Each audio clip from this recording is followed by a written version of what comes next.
देखिए, हमारा आज का वीडियो एक डिस्कशन वीडियो होने वाला है। आज के इस वीडियो में हमने चर्चा किया है कि हमारा देश ने पिछले 10 सालों में किस तरीके से इकोनॉमिक रिलायंस की तरफ अपना एक कदम बढ़ाया है तथा आने वाले समय में हम ऐसे कौन से कदम बढ़ाएं जिससे कि सेल्फ रिलायंस की तरफ एक मजबूत कदम बने। क्योंकि आज के समय में जहां पर विश्व की सबसे बड़ी ऑर्गेनाइजेशन, चाहे वो जेपी मॉर्गन हो, चाहे वर्ल्ड बैंक हो और चाहे वो IMF जैसी संस्थाएं हों, वो भारत को एक बहुत ही बड़े इकोनॉमिक सुपर पावर के रूप में देख रही हैं। कोई भी इकोनॉमिक सुपर पावर बिना इकोनॉमिक सेल्फ रिलायंस के नहीं आता है। तो चलिए आज के इस डिस्कशन वीडियो में जानने की कोशिश करते हैं कि आखिर ये सेल्फ रिलायंस होता क्या है और इस सेल्फ रिलायंस में पिछले 10 सालों में हमने कौन से महत्वपूर्ण स्टेप उठाए हैं, और ये भी जानेंगे कि इन 10 सालों में हमने जो काम किया उसका रिजल्ट आखिर कैसा रहा। तो चलिए इस डिस्कशन वीडियो को शुरू करते हैं। देखिए, जैसा कि हम सभी को पता है कि भारत ने 2030 तक $5 ट्रिलियन इकोनॉमी बनने के लिए अपना लक्ष्य रखा है और भारत विश्व की तीसरी सबसे बड़ी अर्थव्यवस्था बनना चाहता है। और भारत का ही नहीं, पूरा विश्व भारत को सबसे बड़ी इकोनॉमी बनने के, या हम ऐसे कह सकते हैं कि इकोनॉमिक सुपर पावर बनने की तरफ ही देख रहा है, राइट। और चाहे जो भी कोई भी ऑर्गेनाइजेशन हो, कोई बड़ी ऑर्गेनाइजेशन, चाहे वो जेपी मॉर्गन हो, चाहे वो आपका IMF हो, चाहे वो आपका वर्ल्ड बैंक ही क्यों ना, वो सभी भारत को फास्टेस्ट ग्रोइंग इकोनॉमी के रूप में देख रहे हैं। पर इसके साथ ही साथ एक सबसे बड़ा चैलेंज इसी में उठ के आता है कि क्या भारत $5 ट्रिलियन इकोनॉमी बनने के साथ क्या अपनी सभी ज़रूरतों को पूरा कर पाएगा। और यदि हम इसी ज़रूरत पर ही ध्यान रखें, मतलब इसको सेल्फ रिलायंस की भी बात करें, तो पिछले 10 सालों में जो करंट की मोदी गवर्नमेंट रही है, इनका टेन्योर 2024 में खत्म हो रहा है और इनका ध्यान भी इसी सेल्फ रिलायंस की तरफ है, चाहे वो स्किल इंडिया हो, चाहे वो मेक इन इंडिया हो। तो हर बार ये गवर्नमेंट यही कहती रही है कि इन्होंने रोजगार उत्पन्न किया है, इन्होंने भारत में ईज ऑफ डूइंग बिजनेस को अच्छा बनाया है, राइट। तो इससे आज के समय में चाहे विपक्ष हो, चाहे सोशल मीडिया हो, हर तरफ सेल्फ रिलायंट का ही चर्चा हो। तो आप एक बार बताइए कि सेल्फ रिलायंट का एक्चुअली मतलब हम क्या देखें और एक्चुअली इसका मतलब होता क्या। देखिए, सेल्फ रिलायंट का अगर डिक्शनरी मीनिंग से जाएं तो सबको मालूम है कि जो अपनी ज़रूरत की चीज़ें हैं वो आप खुद प्रोड्यूस कर पाओ, ठीक है। लेकिन अगर आप इसको और डाइसेक्ट करोगे तो आप इसे 2 पार्ट्स में डिस्ट्रीब्यूट कर सकते हो। एक आप इसे लार्जर फैसेट में और एक आप इसका स्मॉलर फैसेट डिसाइड कर सकते हो, यानी एक संकीर्ण अर्थ और एक वृहद इसका अर्थ है। अगर आप वृहद अर्थ में जाओगे यानी लार्जर स्कोप में देखो तो आप सभी सेक्टर जितने सारे आप नाम ले सकते हो सबका, जैसे कि सर्विस सेक्टर हो गए, IT हो गया, डिफेंस हो गया, आपका एग्रीकल्चर हो गया। अब इन्हीं सबको कंबाइन करो और फिर इसमें देखो कि गवर्नमेंट ने R&D में कितना खर्चा किया, लोगों को स्किलफुल वर्कर बनाने में कितना खर्चा किया। 3rd नंबर पे गवर्नमेंट ने अपने जो इक्विपमेंट्स यूज़ कर रहे हैं सारे प्राइवेट सेक्टर्स में या PSUs हों, उनको मॉडर्नाइज करने में कितना खर्चा किया। इन सभी को मिला करके जो आपका एक बड़ा पिक्चर बनता है, उससे आप पता कर सकते हो कि हाँ भाई, जो सेल्फ रिलायंस की तरफ हमारी जो नैया जा रही है वो जरा बीच मझधार में अटकी हुई है या थोड़ी सी आगे भी बढ़ी है। और अगर थोड़ा संकीर्ण अर्थ में ही देखते हैं तो आप सेल्फ रिलायंस को ऐसे भी कह सकते हो कि भैया जो हमको ज़रूरत है उसकी मैन्युफैक्चरिंग खुद कर पा रहे हैं कि नहीं कर पा रहे। कोई भी चीज़ हो, हमारे डे टू डे लाइफ की कोई भी चीज़ों में इस्तेमाल कर रहे हैं, उनके सब सिस्टम्स हों, स्मॉल कंपोनेंट्स हों, आप किसी भी चीज़ के लिए बाहर डिपेंडेंट ना रहो, खुद मैन्युफैक्चर करो। तो मैन्युफैक्चरिंग को मैं एक तरीके से बीच में आप सेंटर में रख सकते हो, बोल सकते हो संकीर्ण अर्थ में कि हाँ, सेल्फ रिलायंस का मतलब आप जो भी रिक्वायरमेंट अपनी है उसको मैन्युफैक्चर कर पाओ। इसका मतलब कि मैन्युफैक्चरिंग सेक्टर ही असली मायने में सेल्फ रिलायंट का मतलब है, राइट। कि क्योंकि मैन्युफैक्चरिंग सेक्टर ही आपके देश में आपके लोगों की ज़रूरतों को पूरा कर सकता है खुद के बेसिस पे, राइट। तो यदि हम मैन्युफैक्चरिंग सेक्टर की बात कर रहे हैं तो आज किस तरीके से हम देखें मैन्युफैक्चरिंग सेक्टर को, क्योंकि मैन्युफैक्चरिंग में सिर्फ आपने मैन्युफैक्चरिंग करके इसमें क्लॉथ भी है, इसमें आपका इलेक्ट्रॉनिक्स भी है, इसमें आपके डिफेंस भी है, इसमें आपका एग्रीकल्चर भी है। मतलब आप मैन्युफैक्चरिंग में हर छोटी चीज़ को इमेजिन, आप इस माइक को देख सकते हो, राइट। तो मैन्युफैक्चरिंग में छोटी से छोटी, मतलब सुई से लेकर आपको हेलीकॉप्टर, हवाई जहाज तक चीज़ें मैन्युफैक्चर। तो एक्चुअल में मैन्युफैक्चर में सेल्फ रिलायंट का आपका मतलब क्या है, मतलब उसको आप व्यूअर के लिए थोड़ा सा सिंप्लीफाई कीजिए। देखिए, मैन्युफैक्चरिंग तो कई सारी चीज़ों की होती है, लेकिन सेल्फ रिलायंस का मतलब होता है कि जो चीज़ आप इंपोर्ट कर रहे हो, अब एग्जांपल में ले सकते हो, चाहे ऑयल इंपोर्ट है, आपका एग्री प्रोडक्ट्स में है, चाहे आप रशिया से फर्टिलाइज़र करते हो या पेस्टिसाइड करते हो, जो भी करते हो आप। उसके बाद और कितना पेस्टिसाइड पे सब्सिडी प्रोवाइड करती है गवर्नमेंट, सबको मालूम है। उसके बाद फिर आपका डिफेंस एक्सपोर्ट सबसे लार्जेस्ट, इंडिया अभी रिसेंट रिपोर्ट पब्लिश हुई है डिफेंस मिनिस्ट्री के द्वारा, जिसमें इंडिया सबसे ज़्यादा स्पेंड करता हुआ पाया गया है डिफेंस इम्पोर्ट्स पे अभी भी। उसके बाद आपका आगे इलेक्ट्रॉनिक इक्विपमेंट्स, लैपटॉप से, माइक से, स्मार्ट वॉचेस, सब कुछ आज के टाइम में इम्पोर्ट हो रही हैं। कॉन्ट्रैक्ट मैन्युफैक्चरिंग होती है, लोग इसको इंडिया में सिर्फ इम्पोर्ट करते हैं। फिर चाहे क्लोथ्स की क्यों ना ले लें बात, जो कि बांग्लादेश में आजकल पूरी मैन्युफैक्चरिंग शिफ्ट हो चुकी है। चाहे आप HRX के क्लोथ पहनो तो उसमें मेड इन बांग्लादेश लिखा होता है। तो सरप्राइज एक होता है कि भाई HRX अपनी इंडिया की इतनी रिनॉन कंपनी, और उसका जो मैन्युफैक्चरिंग हो रहा है वो बांग्लादेश में हो रहा है, इतनी छोटी चीज़ों का। और अगर बात करते हैं इन्हीं सब चीज़ों में, तो ऑयल इम्पोर्ट का कुछ नहीं कर सकते, क्योंकि सबको पता है कि जो नेचर के नट्स होते हैं they are tough nuts to crack. इनके लिए नेचुरल प्रॉब्लम का नेचुरल सोल्यूशन ही होता है। तो अगर ऑयल मिला तो ठीक है, तो इस पॉइंट को कट आउट करते हैं। सेकंड आपका एग्री प्रोडक्ट्स। एग्री प्रोडक्ट्स में मैं अभी नहीं देखता एग्री प्रोडक्ट्स को, क्योंकि एग्रीकल्चर प्रोडक्ट ऐसे होते हैं जो कि R&D पे डिपेंड करते हैं, कितना आप रिसर्च डेवलपमेंट में खर्च करते हो। फिर आपका आया डिफेंस, जो कि जरूर से जरूर इंडिया में किया जा सकता है मैन्युफैक्चरिंग, तो मैं डिफेंस को पकड़ रहा हूँ। और एक फिर आपका आया जो electronic day to day use के सिस्टम्स हैं, उनके सब सिस्टम हो जाए, या आप उन कंपोनेंट को एज अ होल भी ले सकते हो। तो इन सभी की मैन्युफैक्चरिंग, इन दोनों की बेसिकली मैं मानता हूँ। क्योंकि कपड़ा तो ऐसी चीज़ है कि वो लेबर कॉस्ट पे डिपेंड कर जाता है, क्योंकि जो जैसे जैसे इकॉनमी डेवलप करती है वैसे वैसे लेबर कॉस्ट बढ़ता है। तो हर एक कपड़े में मार्जिन बचाने के लिए सारी कंपनियां आसपास के पड़ोस देशों में देखती हैं कहाँ कोई पुअर कंट्री में लेबर चीप हो, चाहे अफ्रीकन कंट्री हो, चाहे बांग्लादेश का। हाँ, LDC कंट्रीज़ में बेसिकली मैं बात कर रहा हूँ। तो अगर आप इन दो सेक्टर को पकड़ो, मैं मान सकता हूँ कि इलेक्ट्रॉनिक, डिफेंस और इलेक्ट्रॉनिक्स, तो इन्हीं दो में अगर आप सेल्फ रिलायंट बनने की तरफ बढ़ सकते हो, तो ही मैं मानूंगा कि हाँ, आपकी गाड़ी सही रास्ते पे है। और मैन्युफैक्चरिंग में मैं इन्हीं को मानूंगा कि सबसे बड़ा इम्पोर्ट का सेगमेंट आपका इन्हीं दोनों का है। तो अभी यदि करंट सिनेरियो में हम बात करें तो डिफेंस में क्या इंडिया में कुछ हो रहा है या नहीं हो रहा है? मतलब डिफेंस में मैन्युफैक्चरिंग सेक्टर में, जैसे आपने स्टार्टिंग में बताया था कि गवर्नमेंट को R&D करनी चाहिए, गवर्नमेंट को उसके बाद में टेक्नोलॉजी डेवलपमेंट पर ध्यान देना चाहिए, इसमें प्राइवेट प्लेयर्स को भी इन्वाइट करना चाहिए, स्टार्टअप कल्चर को बढ़ाएं। तो डिफेंस और इलेक्ट्रॉनिक्स को अगर करके बताइए कि अभी फिलहाल भारत में क्या स्थिति है इसकी मैन्युफैक्चरिंग में सेगमेंट? देखिए, अगर हम डिफेंस में देखते हैं तो डिफेंस में थोड़े से हालात बेहतर हैं इलेक्ट्रॉनिक्स मैन्युफैक्चरिंग के अपेक्षा। क्योंकि इलेक्ट्रॉनिक्स में क्या हो रहा है कि हम अभी सिर्फ असेंबल कर रहे हैं, मतलब हम अगर एक जोकिंगली देखें तो गोंद लगाते हैं और बेच देते हैं, तो असेंबल हो रहा है सिर्फ। लेकिन डिफेंस में हालात थोड़े से बेहतर हैं। अगर आप एग्जांपल में तेजस को ही ले लें, तो जहाँ ये जो प्रोग्राम है वो इनिशिएट हुआ था 1990s में MiG-21 को रिप्लेस करने के लिए। लेकिन आज के टाइम में ये कहाँ पर प्रोजेक्ट खड़ा हुआ है, इतने आगे इतने एडवांस फीचर्स के साथ आज के टाइम में तेजस खड़ा हुआ है। हाँ, मानता हूँ कि जो ये करंट गवर्नमेंट कह रही है, तो डिफेंस में उन्होंने अच्छा काम किया है कि 2016 में फोर्सफुली इंडक्ट किया गया। जबकि अगर कायदे से देखा जाए, अगर एक आप सिस्टमेटिक ढंग फॉलो करो, तो कोई भी फाइटर जेट जो है वो 2004 में फर्स्ट फ्लाइट होने के बाद 8 तक इंडक्ट हो जाना चाहिए था। लेकिन ये हुआ। बात तो ये भी है ना कि इसको इंडियन एयरफोर्स ही नहीं मिल रही थी तेजस को, क्योंकि टेस्टिंग में फेल हो रहा था एयरफोर्स के, तो इंडियन एयरफोर्स भी तो नहीं गई थी। नहीं, क्या होता है ना कि कोई भी कंपनी जो है, एग्जांपल मैं आपको लेता हूँ रफाल का। रफाल जब स्टार्टिंग में इंडक्ट हुआ था तो वो कभी भी ना सही से एयर टू एयर कैपेबिलिटी के साथ आया था, ना एयर टू ग्राउंड। लेकिन जब इंडक्ट हो जाता है, तो जैसे मैंने आपसे क्या कहा, मैं आपको एक मोबाइल फ़ोन खरीद के जरा दे देता हूँ और आपसे बोलूँ कि जरा आप इसके टेस्ट पायलट हो, आप इसको टेस्ट करके regular day to day life में यूज़ करके बताओ कि इसमें प्रॉब्लम क्या आ रही है।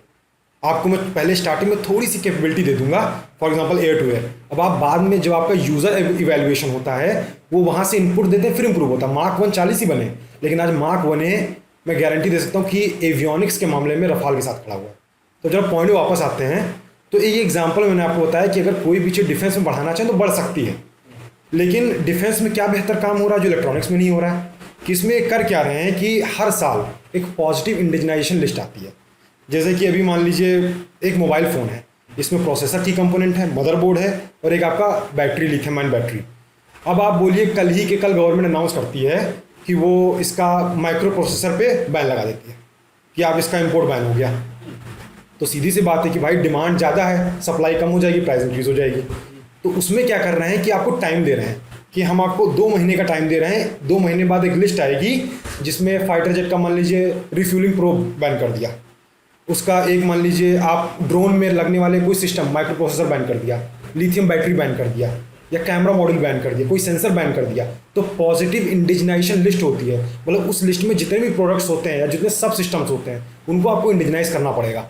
तो ये बहुत बेहतर तरीका है। कल मैं बोलूँ कि हाँ मैं लिथियम आयन बैटरी का जो है वो पॉजिटिव इंडिजनाइजेशन लिस्ट के तहत हम इसको बैन करेंगे, अब आपको टाइम मिल रहा है, हम आपको 1 साल का टाइम दे रहे हैं, आप इसको यहाँ पे मैन्युफैक्चर कर सकते हो। क्या काम किया डिफेंस में? डिफेंस में एक्चुअली में इन्होंने सबसे पहला जो सबसे अच्छा काम इसमें किया है कि इन्होंने पब्लिक प्राइवेट पार्टनरशिप को बढ़ावा दिया है। PPP model. हाँ, पीपीपी मॉडल पे। तो पब्लिक प्राइवेट पार्टनरशिप में क्या होता है कि जो टेक्नोलॉजी है वो पब्लिक कंपनी डेवलप करती है। जैसे फॉर एग्जांपल अगर हम गवर्नमेंट कंपनी की बात करें, पीएसयूज में देखें तो चाहे एचएएल हो गया, एचएएल भी काफ़ी खर्चा कर रहा है आरएनडी पे। डीआरडीओ एग्जांपल लेते हैं, डीआरडीओ हर टेक्नोलॉजी को डेवलप करता है, उसको ट्रांसफ़र करता है प्राइवेट कंपनीज को लाइसेंस और मैन्युफैक्चरिंग करती हैं। फॉर एग्जांपल आप टाटा कैस्ट्रल को ले सकते हो जो कि स्ट्राइकर से बेहतर आर्मर्ड व्हीकल है, और हम बाद में आएंगे कि ज़रा लॉबी साइड में क्या चल रहा है उसके।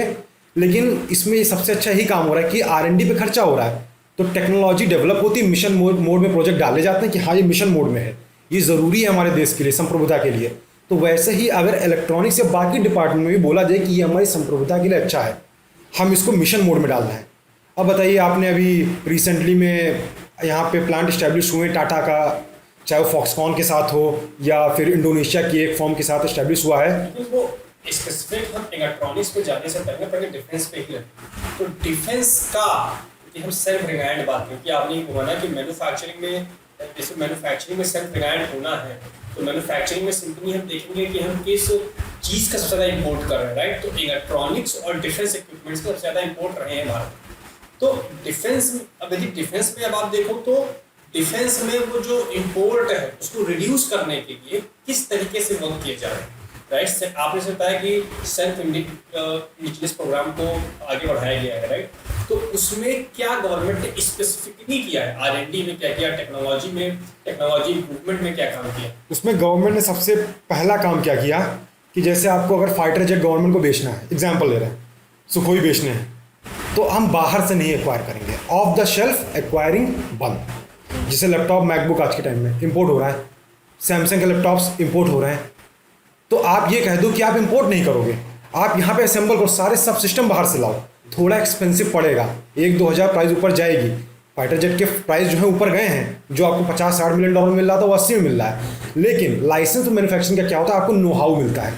जैसे मैंने एक फाइटर जेट असेंबल किया, मेरी एक कंपनी एक्स मान लीजिए मेरी कंपनी है, वो फाइटर जेट को असेंबल कर रही है, तो मुझे पता तो चलेगा ना भाई कि किट में ये लग रहा है, यहाँ पे ये लग रहा है। फिर एयरफोर्स क्या कर रही है कि उन सारे इक्विपमेंट को लोकली सोर्स कर रही है। अभी क्या होता है, आपने फाइटर जेट खरीदा लेकिन आप उस देश पर निर्भर हो चुके हो इंजन के लिए, उसके सब सिस्टम के लिए, तो वो भी इंपोर्ट में काउंट होता है, डिफेंस के इंपोर्ट में। तो अब एयरफोर्स क्या कर रही है, लाइसेंस तो मैन्युफैक्चर, नो हाउ मिला, नो हाउ मिलने के बाद जिनको पता है कि जो लाइन रिप्लेसमेंट यूनिट्स हैं, LRUs हैं, उनको पता है कि इन छोटे छोटे इक्विपमेंट्स को कैसे हम लोकली सोर्स कर सकते हैं, वो लोकल सोर्सिंग स्टार्ट होती है। और उसके बाद आप क्या करते हो, आप फॉरेन इक्विपमेंट मेकर पे बिल्कुल अपना बंद कर देते हो डिपेंडेंसी।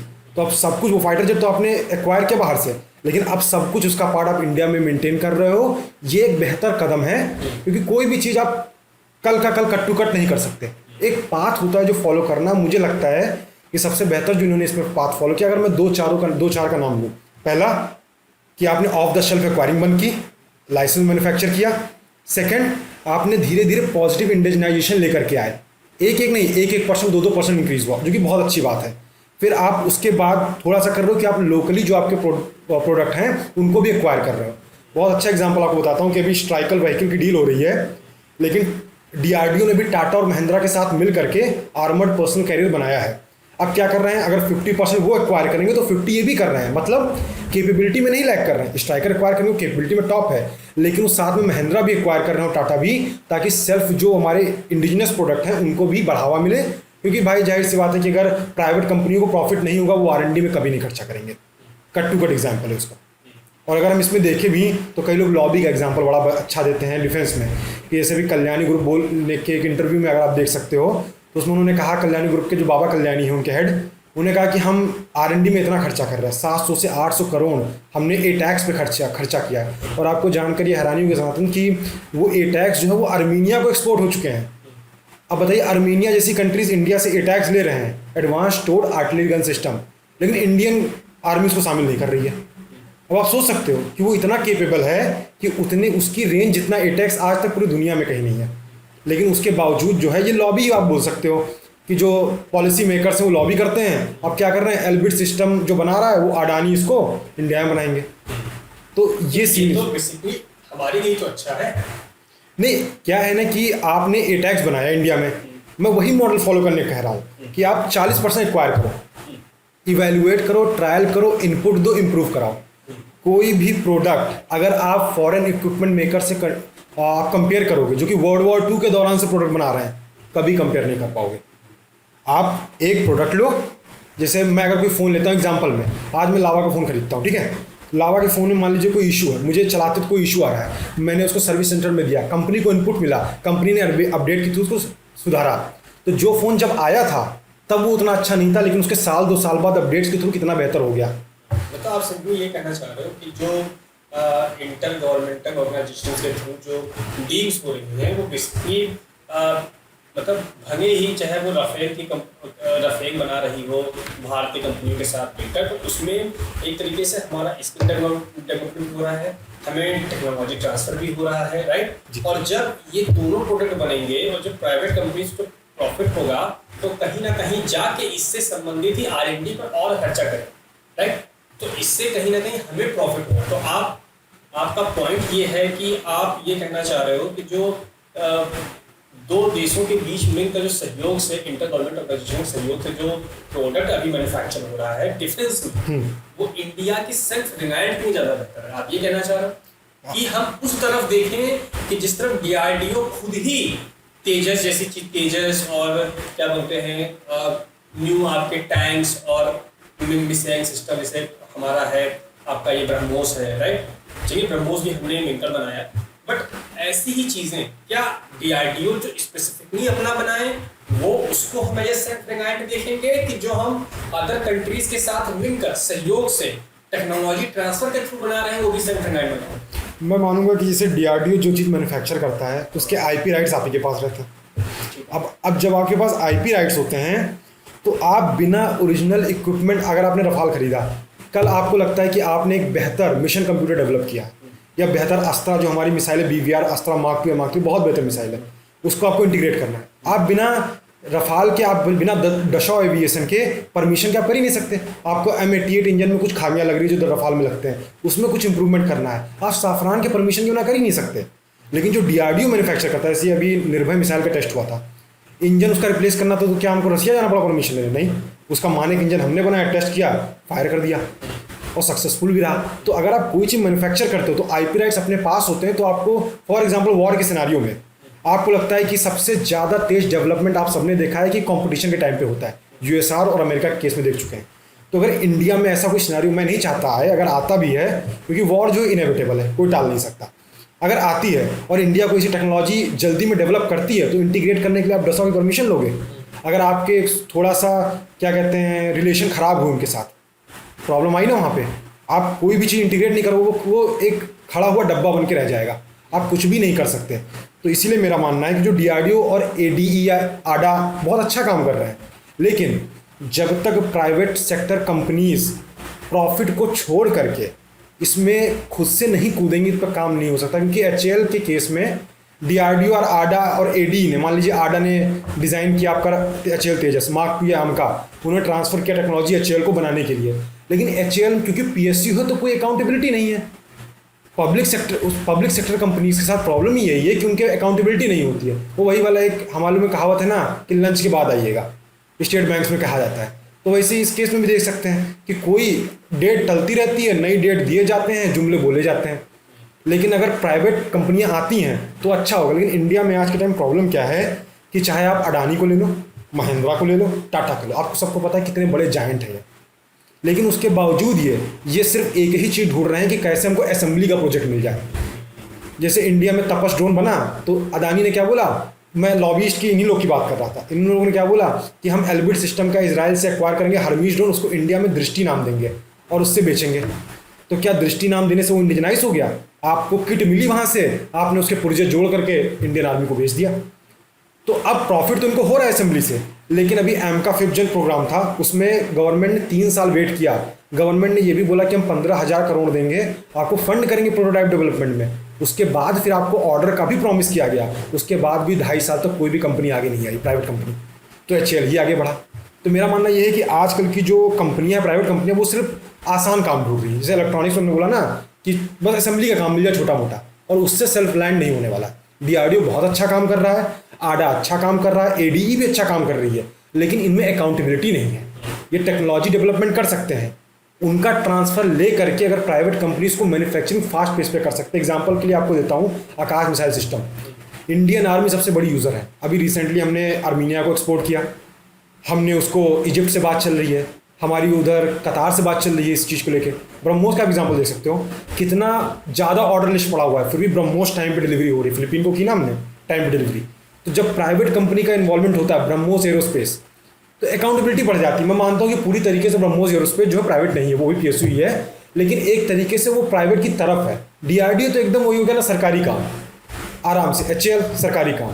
तो जब तक प्राइवेट पब्लिक मॉडल नहीं होगा, आप सेल्फ रिलायंट केस में आगे नहीं बढ़ सकते हो। यही घूम के असेंबल ही करोगे, आगे नहीं जाओगे।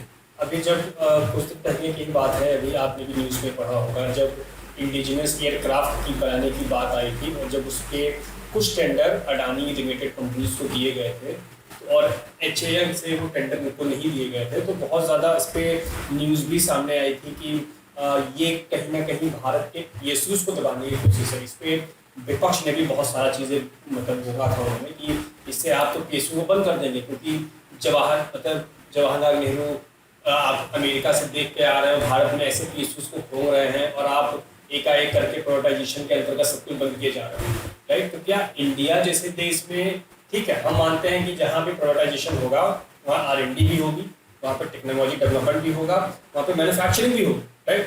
तो उसके लिए स्टार्टअप कल्चर भी चाहिए, राइट। उससे स्टार्टअप कल्चर एक तरीके से प्राइवेटाइजेशन ही है हर चीज़ों। तो उस तरफ, उस व्यू को क्या कहेंगे कि जैसे कि मतलब किसी प्राइवेट कंपनी को टेंडर ना दिया जाए किसी भी चीज़, तो उसको कैसे देखेंगे? ये डाइवर्सिफिकेशन बहुत ज़रूरी है। फॉर एग्जांपल अभी HAL आपका 200 के करीब में एयरक्राफ्ट पेंडिंग पड़ा हुआ Mark 1A, और डिलीवरी कितनी करेंगे? 16 एयरक्राफ्ट पर ईयर। आप जब तक सारे तेजस पाओगे तब तक वो टेक्नोलॉजी ऑब्सोलीट हो जाएगी। तो कहने का मतलब ये है कि अगर डाइवर्सिफिकेशन क्यों जरूरी है, प्राइवेट कंपनीज और पब्लिक कंपनी साथ में चलनी चाहिए। Mark 1A का ऑर्डर इनको मिला, एमका का क्यों गवर्नमेंट वेट कर रही थी कि कोई प्राइवेट कंपनी आए? क्योंकि अगर आपको अमेरिका वाला हाल नहीं करना है, अमेरिका में सिर्फ एक ही डिफेंस इंडस्ट्रियल कॉम्प्लेक्स में लॉकहीड मार्टिन इतनी बड़ी बन चुकी है कि आज के टाइम में यूक्रेन वॉर में सब कुछ फंड के, रेथियन खरीद लिया जो मिसाइल बनाए, खुद फाइटर जेट बना रहे हैं, डिफेंस सिस्टम खुद बनाए, टैंक उनकी जनरल डायनेमिक्स बना रही जो उन्हीं के अंतर्गत आती है। तो इतनी बड़ी आप किसी कंपनी को ना बना दो कि वो लॉबी करना शुरू कर दे, तो PSUs जो है वो ऑर्डर पाएंगी। लेकिन अगर सब कुछ आप PSUs के दम पे छोड़ दोगे तो प्राइवेट कंपनीज का डेवलपमेंट नहीं हो पाएगा। और मैं आपको बता दूं कि हर वक्त तक गवर्नमेंट प्रोजेक्ट फंड नहीं कर सकती। HAL को कोई भी प्रोटोटाइप डेवलप करना होता है, गवर्नमेंट 15-15 हज़ार करोड़, 20-20 हज़ार करोड़ देती है। प्राइवेट कंपनीज को अगर आप इस मुकाम तक पहुंचा दो कि वो उसके आगे खुद ही डेवलप कर लें प्रॉफिट से अपने, जो कि हम कल्याणी केस में देख रहे हैं, कल्याणी हर साल इतने अच्छे काम कर रहा है, बाबा कल्याणी कर रहे हैं। तो मैं वही मानता हूँ कि दोनों डाइवर्सिफिकेशन जरूरी है। आप अगर, मैं 60-40 प्राइवेटाइजेशन के फेवर में हूँ, और जो आपने अभी अपने ही क्वेश्चन में एक बात कही कि मैं इस्टेब्लिश प्राइवेट कंपनीज के फेवर में नहीं हूँ। जो ये R&D और ये टेक्नोलॉजी डेवलपमेंट का काम है, ये स्टार्टअप से बेहतर कोई नहीं कर सकता। और हम आने वाले समय में हम इसरो यानी स्पेस टेक्नोलॉजी केस में देखेंगे जहाँ पे अग्निकुल, कॉस्मोस जैसी कंपनियां उभर रही हैं, तो अभी भी हो चुकी है। वही कह रहा हूँ, वो इतना बेहतर काम करेंगे। आगे आने वाले टाइम में आपको स्पेस टेक्नोलॉजी में बहुत अच्छा काम दिखेगा। शायद इंडिया का विदिन 1 ईयर पहला प्राइवेट सैटेलाइट लॉन्च भी किया, हाँ, शायद कॉस्मोस ही करते हैं। तो अग्निकुल कॉस्मोस करेगा। मैं ये कहना चाह रहा हूँ कि स्टार्टअप में क्या होता है, स्टार्टअप में एंथुजियाज्म होता है, यंग लोग होते हैं ना, तो यंग लोग एंथुजियाज्म लेके आते हैं। बड़ी कंपनीज हैं तो उनको क्या है, उनको प्रॉफिट देखना है। स्टार्टअप जब आती हैं तो वो कंपनी के शेयर या प्रॉफिट में नहीं भागती हैं, उनको पता है कि हमको टेक्नोलॉजी डेवलप करनी है, हमको कैसे यूनिक बनना है। तो मानता हूँ स्टार्टअप कल्चर जैसा स्पेस सेक्टर में आया है, वैसा अगर थोड़ा सा इसमें भी आ जाएगा तो जो काम अच्छा चल रहा है वो और अच्छा हो जाएगा। मतलब एक तरीके से ये आपको एक लाइन में कहना हो, मतलब मैं आपसे सीधा पूछूंगा कि इस गवर्नमेंट ने का यदि हम डिफेंस में देखें, राइट, और डिफेंस मैन्युफैक्चरिंग में सेल्फ रिलायंट, तो आप 1 से 10 के बीच में कहाँ रेट करोगे? और यदि अच्छा रेट करोगे तो क्यों करोगे? मैं खराब रेट करोगे तो? मैं इस गवर्नमेंट को 7 के करीब में रेट करूंगा। प्रीवियस गवर्नमेंट से? प्रीवियस गवर्नमेंट को तो आप फिर वो बोल सकते हो ना कि यूपीए 1 उनको भी मैं 5 या 6 के आसपास रखूंगा। उसका कारण मैं आपको बता रहा हूँ, क्योंकि मेक इन इंडिया के तहत तो ये आगे बढ़े, लेकिन जितने भी बड़े कुछ प्रोजेक्ट थे अच्छे अच्छे, जैसे चाहे तेजस हो, इनिशिएट उनके टाइम में हुए, मैं ये मान सकता हूँ वो उनका अच्छा एग्जीक्यूशन नहीं कर पाए, इनके पास मॉडल अच्छा नहीं था। और मैं इनको 7 इसलिए दे रहा हूँ, 7 या 8 के आसपास इसलिए दे रहा हूँ क्योंकि इन्होंने जो मैंने क्या बोला स्टार्टिंग में कि प्राइवेट इंडिजनाइजेशन बहुत अच्छा स्टेप है। अगर मैं इस माइक की बात करूँ, इसके अंदर कई सारे माइक्रोफोन होगा, कोई चिप होगा, मैं बोलूँ कि आज से 6 महीने का आपको टाइम दे रहा हूँ, मैंने एक टाइम फ्रेम आपको दे दिया और बोला कि उस टाइम में मैं आपको पॉजिटिव तरीके से इंडिजनाइज करना है इस प्रोडक्ट को, तो कंपनियां काम करेंगी, उनके पास टाइम है। लेकिन अगर मैं ये बात बोल दूं कि भैया ठीक है मैंने प्रोजेक्ट इनिशिएट कर दिया, वो अपने हिसाब से चलता रहेगा, तो कंपनी क्या करेगी? चाइना में ऑलरेडी लाइसेंस में मैन्युफैक्चर में उसको इंपोर्ट कर लूँ। तो वही बात मैं इस गवर्नमेंट को इसलिए हाईलाइट कर रहा हूँ क्योंकि इस एग्जीक्यूशन के मामले में फोर्सफुली आप भले इंडक्ट करो लेकिन एग्जीक्यूशन अच्छा हो रहा। और 10 में से 8 या 9 क्यों नहीं रेट कर रहा मैं 9 करीब में? क्योंकि मैंने वही बताया ना अभी आपको कि DRDO का मैं सबसे क्लासिक एग्जांपल देता हूँ इंडिया में लॉबी का, कि इन्होंने टाटा का एक पर्सनल कैरियर बनाया, आर्मर पर्सनल कैरियर टाइप में, जो कि स्ट्राइकर जैसा, यूएस के सब लोग देख भी सकते हैं इंटरनेट पे। स्ट्राइकर फेमस है अफगानिस्तान वॉर की तरीके से, उस वजह से। तो इंडिया में उसको टाटा कैस्ट्रल नाम से बोला गया, महिंद्रा ने उस पर टाइम लेकर उसको रिफाइनमेंट किया और मॉडुलर बनाया कि आप चाहो तो उसके टरेट के ऊपर का पोर्शन निकाल के गन लगा दो, मिसाइल लॉन्चर लगा दो, कुछ भी लगा दो, उसको मॉडुलर बना दिया। बहुत बेहतर स्टेप था। लेकिन फिर भी क्या हुआ, अभी यूएसए के जो डिफेंस सेक्रेटरी हैं उन्होंने अनाउंस किया कि हम इंडिया के साथ एक जॉइंट आर्मर्ड व्हीकल बना रहे हैं जो कि स्ट्राइकर ही है। तो इसका मतलब क्या हुआ कि इंडिया में टेक्नोलॉजी होने के बावजूद इन्होंने कुछ मात्रा में इंडक्ट किया है, लेकिन हमको नंबर नहीं बताया कितना इंडक्ट किया है। लेकिन अभी भी ये लोग इंक्लाइंड हैं फॉरेन इक्विपमेंट की तरफ। तो मेरा मानना है कि अगर इस पे भी अच्छा काम हो कि आप स्ट्राइकर इंपोर्ट इसलिए करो कि आप उसको यूज़ करके और इसको भी यूज़ करो और फिर बता पाओ कि स्ट्राइकर में क्या अच्छाई है जो आपके टाटा कैस्ट्रल में नहीं है, तो DRDO उस पर और अच्छा काम करके इंप्रूवमेंट करके आपको दे सकता है। क्योंकि सबको पता है कि कोई भी चीज़ ऑफ द शेल्फ परफेक्ट नहीं हो सकती, धीरे धीरे over the period of time वो अच्छी होती है। तो मेरा यही कारण है कि मैं इनको 6 या 7 के बीच में रेट करता हूँ। कारण कुछ चीज़ें एग्जीक्यूशन में अच्छी हुई हैं, और 9 या 10 की तरफ रेट नहीं करता हायर स्केल पे, तो 10 तो परफेक्ट ही हो जाएगा। 9 के करीब में रेट नहीं करता क्योंकि कई चीज़ें जो लॉबी वाला फैक्टर है कि इंडिया में उसी के मतलब उससे बेहतर नहीं तो उसके बराबर के प्रोडक्ट मौजूद हैं, लेकिन उसके बावजूद भी उनका इंडक्शन टाइमली नहीं हो रहा है। मतलब हम इस तरीके से कहें कि सभी गवर्नमेंट्स ने, चाहे यूपीए 1 हो, हम अटल बिहारी वाजपेयी शुरू कर सकते हैं, अटल बिहारी वाजपेयी, यूपीए 1, यूपीए 2 और फिर BJP 1 और BJP 2, ठीक। इन चारों में सभी गवर्नमेंट ने थोड़ा ना थोड़ा स्टेप अप ही किया, राइट। तो कहीं ना कहीं उनके कुछ स्टेप्स को इन्होंने उसके स्टेप ऊपर किया। हम ये नहीं कह सकते कि सारा काम एनडीए गवर्नमेंट ने किया है, अभी सारा काम यूपीए गवर्नमेंट ने किया, राइट। और शायद एक देश के विकास के लिए सभी गवर्नमेंट्स का मतलब आप ये कह सकते हो कि कम्युनिकेटिव स्टेप ही एक बड़ा स्टेप निकल कर आता है, इसको इस तरीके से कह सकते हैं, राइट। हाँ, ये यूपीए 1 यूपीए 2 से थोड़ा सा आगे है कि उन्होंने प्राइवेटाइजेशन को थोड़ा सा कर दिया, राइट। तो ये तो हो गया, आप बात कर दी आपने डिफेंस में। इलेक्ट्रॉनिक, चूंकि अब डिफेंस में भी यदि हम देखेंगे तो डिफेंस में भी बहुत सारे पार्ट, जैसे कि आप कह रहे थे, तो मैंने आपको वहाँ पे रोक दिया था, तो डिफेंस में भी बहुत सारे पार्ट सेमी कंडक्टर पे बेस्ड हैं, इलेक्ट्रॉनिक इक्विपमेंट्स पे बेस्ड हैं, राइट। और ऐसे ही सबको पता है कि आज हर इंसान भारत में यदि कुछ भी इलेक्ट्रॉनिक यूज हो रहा है तो चाइना से हो रहा है, और उसमें कहने में शायद कुछ खराब भी नहीं है, क्योंकि चाइना पूरे विश्व का सबसे बड़ा एक्सपोर्टर कंट्री है, राइट। तो इलेक्ट्रॉनिक के सेगमेंट में क्या कुछ ये इस गवर्नमेंट ने किया है पिछले 10 साल में, कि अभी भी वो सिर्फ एक जुमला मात्र है? एक्चुअली में क्या है ना, क्या हम सबको पता होगा कि इस गवर्नमेंट में ही इंडिया में असेंबल होना शुरू हुआ, और आज का टाइम ये है कि सरप्लस भी एक्सपोर्ट हो रहा है। आईफोन का 15 से 20% जो बेस है, और तो असेंबल्ड होता है, राइट? मैंने क्या बोला, मैंने स्टार्टिंग असेंबली से बोली, आपने डिफेंस में भी बोला असेंबल पहले हुए, लेकिन ये असेंबल से एक स्टेप आगे नहीं बढ़ पा रहे हैं। अब क्या हो, असेंबली इलेक्ट्रॉनिक्स में असेंबली में प्रॉफिट बहुत है। आपको अभी मैंने अदानी का एग्जांपल दिया जो कि एल्बिट सिस्टम के साथ मिलकर हर्मीज बना रहे हैं। असेंबली में सबसे ज़्यादा प्रॉफिट है, लेकिन अगर आप मैन्युफैक्चरिंग करते हो तो प्रॉब्लम है। अब आपको मैं बोलूँ कि इस फ़ोन, आपके पास कोई फ़ोन होगा, उसमें कौन सा इक्विपमेंट आप बोल सकते हो, सब सिस्टम जो आपको लगता है कि यहाँ पे बना होगा, नाम याद ही नहीं आते कि कोई हो सकता है। मेन कंपोनेंट की बात करता हूँ, चिप हो जाए, कैमरा मॉड्यूल हो गया, लिथियम आयन बैटरी हो गई, मदरबोर्ड हो गया, या आपके इवन मैं ये भी तक कह सकता हूँ कुछ टाइप सी पोर्ट्स भी हैं, ये भी हो ना हो इंपोर्ट होकर के आ रहे होंगे। तो मैंने क्या बोला कि आप सिर्फ यहाँ ग्लू लगा के पेस्ट करके उसको कर रहे हो, तो स्टेप तो अच्छा है, लेकिन भैया आगे भी तो बढ़ना होता है। ये थोड़ा ना है कि बैठे रहोगे वहीं पे बस ग्लू लगा के बेचते रहोगे। तो जो कि मेड इन इंडिया इनके जो प्रोडक्ट्स थे, मतलब जो इनकी पॉलिसी थी इस गवर्नमेंट की, made in India, make in India, skill India, startup India, right, ये सभी कहीं ना कहीं मैन्युफैक्चरिंग में ही, स्पेसिफिकली मैं कहूँगा कि इलेक्ट्रॉनिक्स में आगे बढ़े, क्योंकि स्किल में भी वो आईटी का ही दे रहे हैं, राइट। तो इलेक्ट्रॉनिक्स सेगमेंट में ही मैन्युफैक्चरिंग के लिए ज़्यादा स्किल बने, इसकी स्किल इंडिया आई, स्टार्टअप आया आपका, उसी में आपका मतलब ऐसे ही बहुत सारे पॉलिसी गवर्नमेंट ने लॉन्च किए। तो इलेक्ट्रॉनिक में आज के समय में क्या गवर्नमेंट ने इनिशिएटिव लिया है और भारत किस तरफ है इलेक्ट्रॉनिक में सेल्फ रिलायंट, इलेक्ट्रॉनिक मैन्युफैक्चरिंग? ये इलेक्ट्रॉनिक मैन्युफैक्चरिंग में भी रिसेंटली हम सबने सुना है कि टाटा ने काफ़ी सारी 3 फर्म्स प्रिसाइजली सेटअप की हैं, एक फॉक्सकॉन के साथ, एक आपकी इंडोनेशियन कंपनी है और एक इजरायली कंपनी भी है। तो उनके साथ एक आपका मैन्युफैक्चरिंग है, एक एक्सपोर्ट केटर करने के लिए, और एक down the south, I am not able to recollect exact state, उसमें आपका असेंबली होगा, यानी पैकेजिंग सॉर्ट ऑफ थिंग होगी।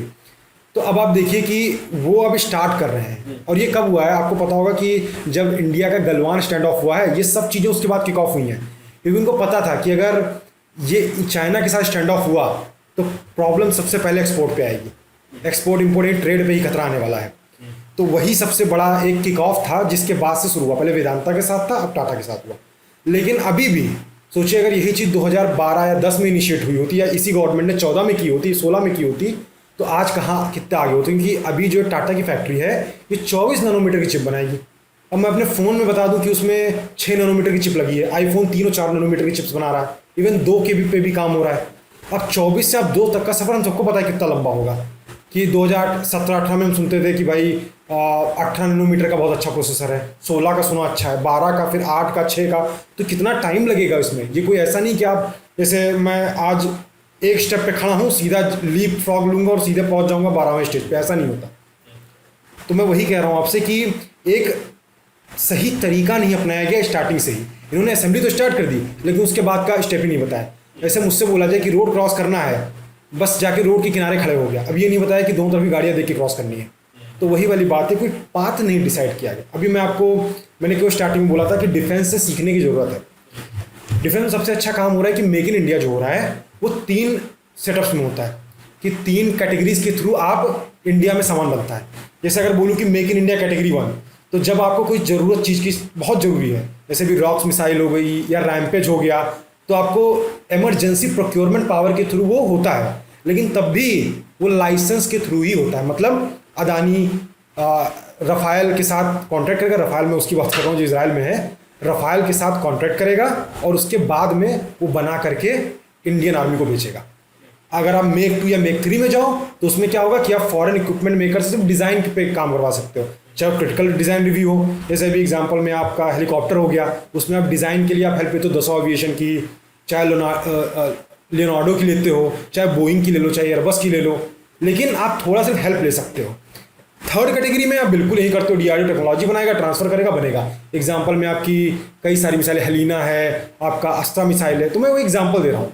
सेम आप इलेक्ट्रॉनिक्स में लेके आ सकते हो। आप बोलो कि हम 3 कैटेगरी के थ्रू इंपोर्ट करेंगे। आप चिप्स क्योंकि बहुत हाई एंड चीज़ें हैं, तो आप बोलो कि हम उसको मेक इन इंडिया कैटेगरी 1 के थ्रू इंपोर्ट करेंगे। मतलब आप एक पार्टनर ढूंढो, जैसे अभी टाटा के साथ हुआ है, और उसके साथ आप मैन्युफैक्चर करो इंडिया में। सेकंड कैटेगरी बना दी है जो थोड़ा सिस्टम बनाए जा सकते हैं, जैसे कि मदरबोर्ड बनाया जा सकता है इंडिया में, और जब किसी भी चीज़ की स्केल अप होगा प्राइस अपने आप नीचे आ जाएगी। थर्ड कैटेगरी में अब आप टाइप सी पोर्ट हो गया। अभी आपने सुना होगा कि ओला ने पहला लिथियम आयन सेल अपने यहाँ बना के अपनी गीगा फैक्ट्री में तैयार किया है।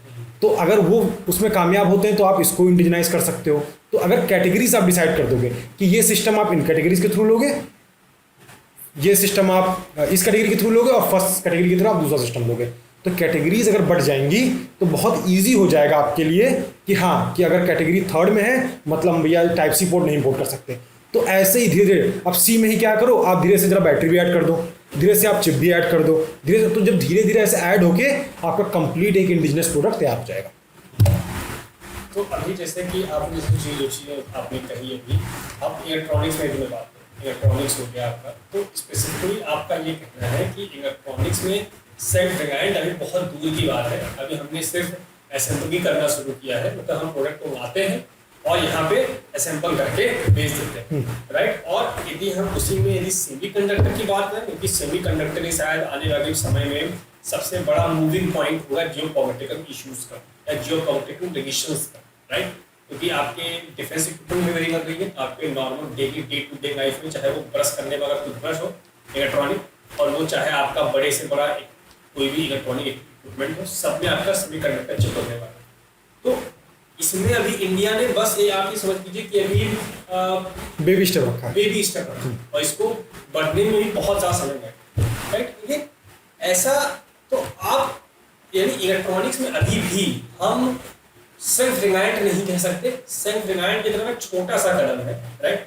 तो जो गवर्नमेंट ने इतने सारे चीज़ें स्टेप्स लिए थे, आप उसको किस तरह रेट करोगे? मतलब क्या वो असल में उनका कुछ निकल कर आया, सामने कोई रिजल्ट आया हमारे सामने, या फिर वो सिर्फ नाम की चीज़ें रही?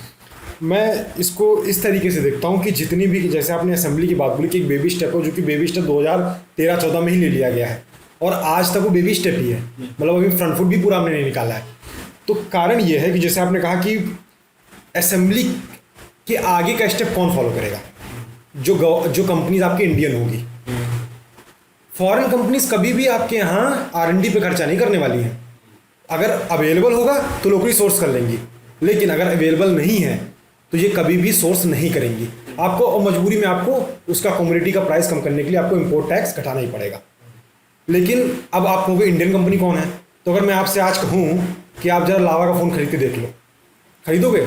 नहीं खरीदोगे। पर लावा भी तो असेंबल ही तो करता है। नहीं, लावा काफ़ी सारे सब सिस्टम्स है जो अब इंडिया में मैन्युफैक्चर कर रहा है। मैं मान सकता हूँ कि कर्व ग्लास को मैन्युफैक्चर करने की टेक्नोलॉजी आपके पास अभी नहीं है, आपके पास ओलेड ग्लास पैनल मैन्युफैक्चर करने की टेक्नोलॉजी नहीं है, लेकिन मैंने क्या बोला कि छोटे छोटे सब सिस्टम आप इंडिया में भी कर सकते हो। आपको जान के हैरानी हुई, चार्जर भी इवन जो चाहे शाओमी हो, चाहे वीवो हो, चाहे ओप्पो हो, इवन आपकी नथिंग हो, आईफोन हो, सब चाइना से इंपोर्ट कर रही है चार्जर भी। अब चार्जर जैसा बेसिक चीज़ तो इंडिया में बन सकता है। अभी आप लावा इसी कंपनी, उनके अभी CEO का एक इंटरव्यू सुन रहा था मैं, तो उसमें उन्होंने बोला कि काफ़ी सारे सब सिस्टम्स हैं जिनको अब वो इंडिजनाइज कर रहे हैं। तो मैंने हमेशा बोला कि इंडियन कंपनी ही आपको इसकी तरफ ले जा सकती है। और गुड न्यूज़ इसमें थोड़ी सी अच्छी इसलिए है क्योंकि जैसा अभी हम पिछले दिनों बात भी कर रहे थे इस बारे में कि जो जेनजी जनरेशन है वो इंक्लाइंड है मेड इन इंडिया और साथ में इंडियन कंपनीज की तरफ। अभी आपने बोट के CEO का भी, अमन गुप्ता का भी इंटरव्यू चीज़ के रेट में सुना होगा कि जेनजी जनरेशन जो है वो इंक्लाइंड है।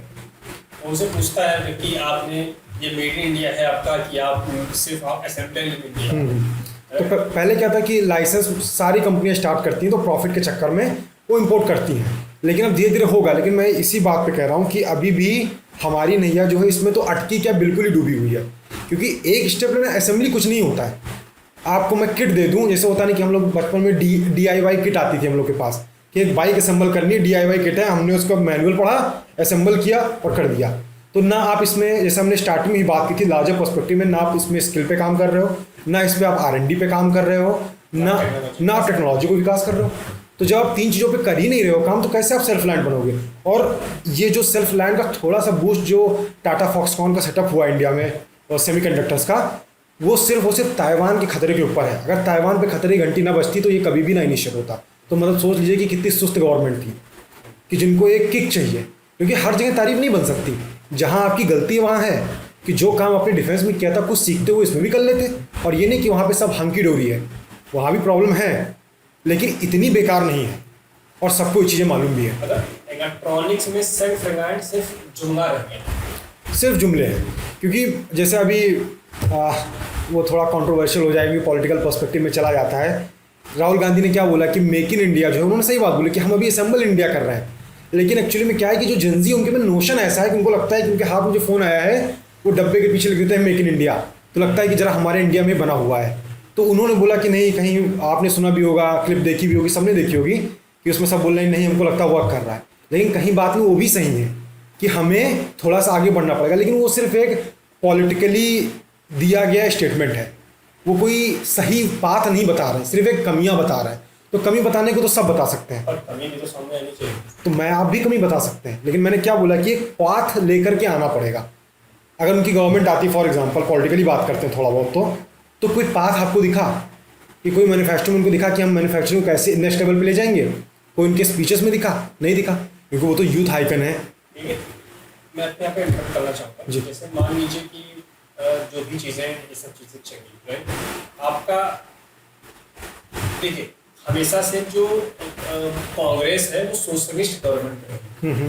तो सोशलिस्ट गवर्नमेंट हमेशा से सोशल कॉज की चीज़ें ज़्यादा करती है इन कंपेयर टू आप कॉर्पोरेट के लिए आप अच्छा की मान लो, उस तरफ थोड़ा सा उनका ध्यान कम रहता है और उनका पहला ध्यान इधर रहता है सोशल चीज़ों को कैसे किया जाए। आप उनका मैनिफेस्टो देखोगे तो उन्होंने उनको जस्टिस में डिवाइड किया है कि आपका युवा न्याय, आपका नारी न्याय, आपका मतलब रोजगार के लिए न्याय, मतलब उन्होंने जस्टिस जस्टिस जस्टिस जस्टिस करके, और उन्होंने सिंपली वो वही शो कर कि हमेशा जो सोशलिस्ट गवर्नमेंट होगी वो हमेशा से सोशल कॉज में ज़्यादा वक्त करे, तो उनके मैनिफेस्टो में बात आएगी भी नहीं, राइट?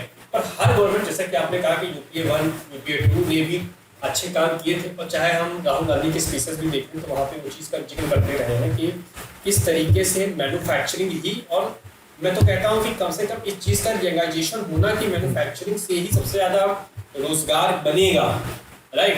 क्योंकि आज हम देखते हैं तो इंडिया का 8% जो युवा है वो बेरोजगार है। हाँ, इसमें थोड़ा सा अच्छी बेरोजगारी ज़्यादा है, मतलब अपनी इच्छा से बेरोजगारी है, ये हम नहीं कह सकते कि बाद में रोजगार की कमी है, राइट? पर और 40% युवा जो ग्रेजुएट हो रहा है वो बेरोजगार है, तो उस 40% में ही मैं कहूँगा कि 30% अपनी इच्छा से बेरोजगार है। बट कम से कम राहुल गांधी इस चीज़ को समझ तो रहे हैं कि मैन्युफैक्चरिंग से ही सबसे ज़्यादा रोजगार की उत्पत्ति होगी, राइट? तो हाँ, उनका भले ही सोशल की तरफ है, साथ आपने बोला कि उनके मैनिफेस्टो में ऐसा कुछ नहीं है, तो हाँ सोशल कॉज कहीं ना कहीं जाके आगे कनेक्ट हो जाता है, क्योंकि जब रोजगार भी आप ढूंढोगे, राइट? यदि वो सोशल चीज़ों में रोजगार देना चाहेंगे तो उन्हें मैन्युफैक्चरिंग में करना पड़ेगा। और मैंने बहुत सारे में उन्हें खुद से ही उनके बहुत सारी स्पीचेस सुनी जहाँ पर उन्होंने सिंपली बोला है, वो डीयू में गए हुए थे, उन्होंने हमें सिंपली बोला कि मैन्युफैक्चरिंग में सेल्फ रिलायंट इकलौता एक रास्ता है जहाँ से रोजगार बन सकता है, और ये 100% सही, क्योंकि किसी भी इकोनॉमी में 98% जो जॉब्स होती हैं, मैं आपको बहुत बड़ा नंबर दे रहा हूँ, वो मैन्युफैक्चरिंग में ही जनरेट होता है। सर्विस ज़्यादा जॉब नहीं मिल सकता, सर्विस में आप, मैं स्पेशली आईटी की बात कर रहा हूँ, उन लोगों को जॉब नहीं मिल सकता, राइट? आपका मैन्युफैक्चरिंग ज़्यादा जॉब देगा, ठीक है?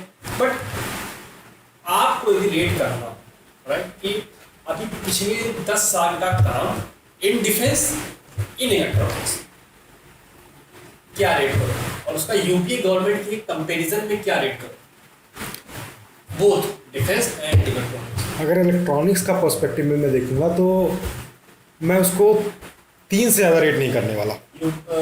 एनडीए एक और दो दोनों, क्योंकि मोस्टली आपको पता है कि असेंबली का जो इंडिया में काम चालू हुआ है, हमको पता है वो जो जियो का बूम आया था उसके प्रायर थोड़ा सा चाइनीज़ फ़ोन का चालू हुआ था, और इसी से प्राइस भी कम थे उसके, तो इन्होंने ये चालू किया। लेकिन मैं 3 इसलिए दे रहा हूँ क्योंकि मैं असेंबली को, मैंने फिर कहा, मैं असेंबली को मेड इन इंडिया नहीं मानता, या असेंबली को सेल्फ रिलायंस नहीं मानता, क्योंकि मेन कंपोनेंट अब बाहर से मंगा क्या होगा। और अगर डिफेंस में कंपेयर किया जाए तो मैं क्यों बोल रहा हूँ कि यूपीए ने भी कोई ख़राब का, अभी मैं आपको उदाहरण देता हूँ कोमिंगल करके, कि 2012 में एयरक्राफ्ट कैरियर का प्रोजेक्ट इनिशिएट किया विक्रांत का, इनिशिएट किया कांग्रेस गवर्नमेंट ने, यूपीए गवर्नमेंट ने। रिजल्ट किस में आया?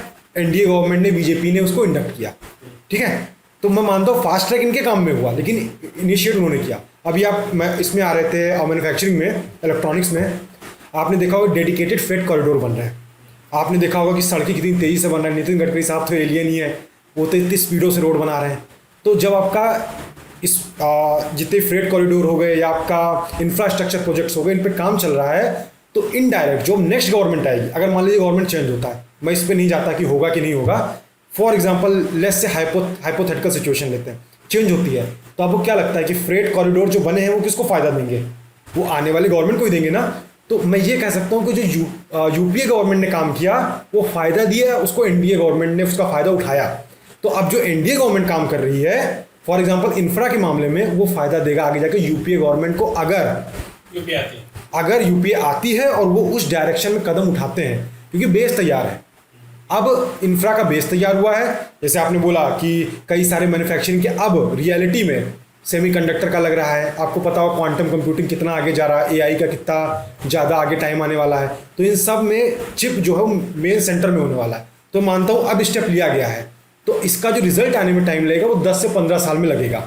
तो अब ये कहो कि जो नेक्स्ट गवर्नमेंट आएगी वो इसका फ़ायदा उठा सकती है। तो मैं अगर रेट करूंगा तो दोनों लोग को समान में रेट करूंगा, लेकिन इलेक्ट्रॉनिक्स में अगर आप पूछोगे कि दोनों गवर्नमेंट ने किसने अच्छा काम किया, तो क्योंकि कांग्रेस रजीम में तो असेंबल भी नहीं होता था, इनमें तो कम से कम असेंबल होने लग गया है। तो मैं इतना कहूँगा कि उस पर्सपेक्टिव में एनडीए गवर्नमेंट ने बेहतर काम किया है। लेकिन डिफेंस में जो है कोमिंगल है कि एक का अच्छा काम का फ़ायदा एक ने उठाया, और अब एक का अच्छा काम प्लेटफॉर्म सेट है तो दूसरा उठाएगी। पर यदि हम देखें तो यदि हम इसके इशूज पे बात करें कि अभी तक जैसे आपने जो बोला कि किसी में काम हो भी नहीं रहा था और किसी ने इतना काम किया है, तो यदि ऐसा हमेशा से नहीं रहा है ना कि इंडिया का मैन्युफैक्चरिंग सेक्टर इतना डाउन डिप, मतलब नोज डिप हुआ, राइट। यदि हम देखें तो 2004 से लेकर 2008 का जो समय था, उस समय इंडिया का की जीडीपी मतलब क्लॉक कर रही थी, मतलब जो रियल जीडीपी थी वो 10.5% ईयर ऑन ईयर बेसिस पे ग्रो कर रही है। और ये समय था, आपको पता है यूपीए 1 का, यूपीए 1 यूपीए 2 का आधा समय। तो इस समय में हमारी जीडीपी सबसे तेजी से ग्रो हुई, राइट। और इसको जो लीड कर रहा था वो कर रहा था हमारा manufacturing sector with approx 15 to 16% year on year growth, manufacturing sector. और उसको सेकंड नंबर पे उसको सपोर्ट कर रहा था हमारा सर्विस सेक्टर, जो हमारा आईटी था, राइट।